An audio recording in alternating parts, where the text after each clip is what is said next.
In Asia, markets traded mixed as investors remained wary about global risks that include a trade fight between the U.S. and China, growth outlook, as well as oil prices.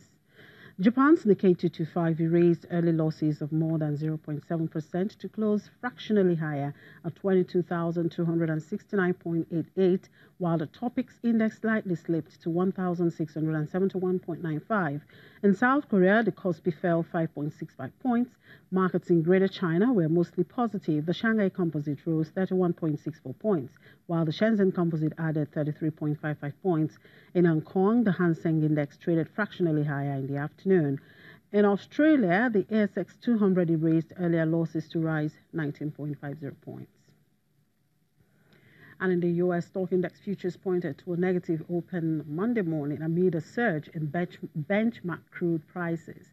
At around 4:50 a.m. Eastern Time, Dow futures were seen lower by 10 points, implying a negative open of 17.30 points.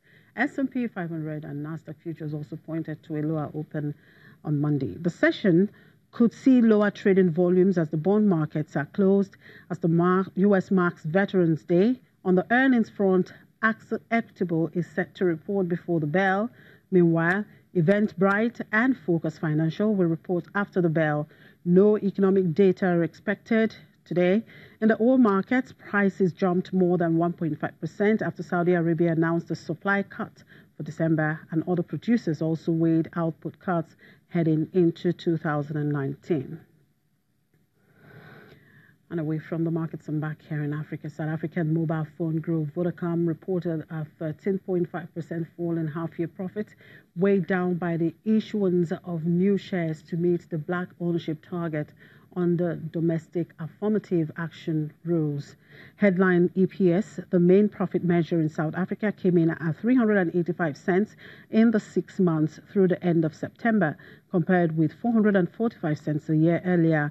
Vodacom, a unit of Britain's Vodafone, issued more than 114 million shares to black investors in July in a 16.4 billion rand deal to meet the ownership target under South African Black Economic Empowerment rules. The company, which competes with MTN Group, added 373,000 new users during the period, taking its subscriber base to 109 million. Vodacom raised a dividend payout by 1.3% to 395 per share.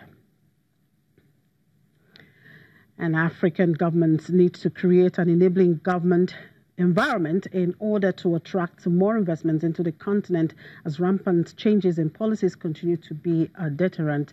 That's the position of Africa's richest man, Aliko Dangote, who believes that governments should partner with the private sector to solve the economic problems.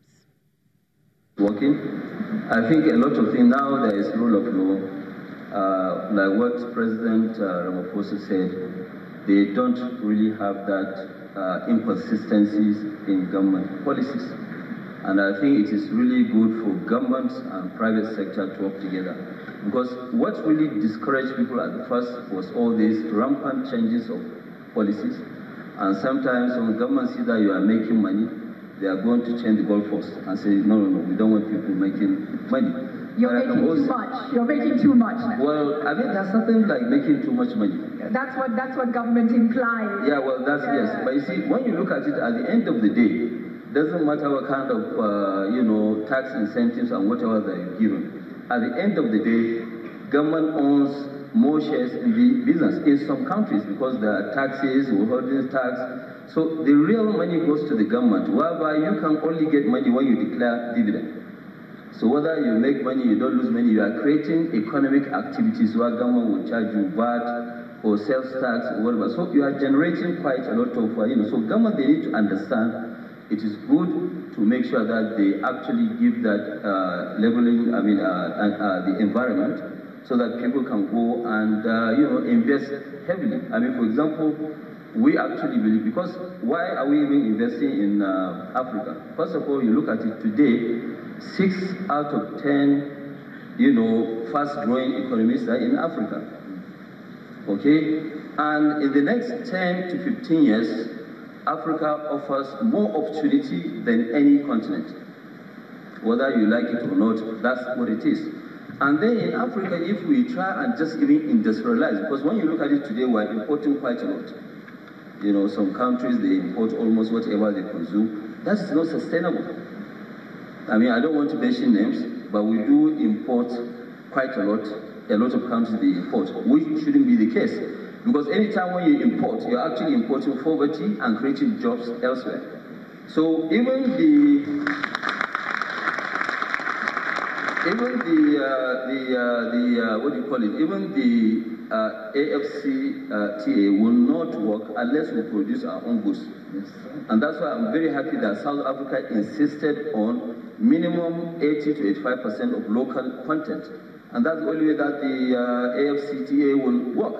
But when you look at it today, problems that governments cannot solve, with partnership with private sector, will be able to solve. I mean, today, for example, we are building 650,000 barrels of, refinery.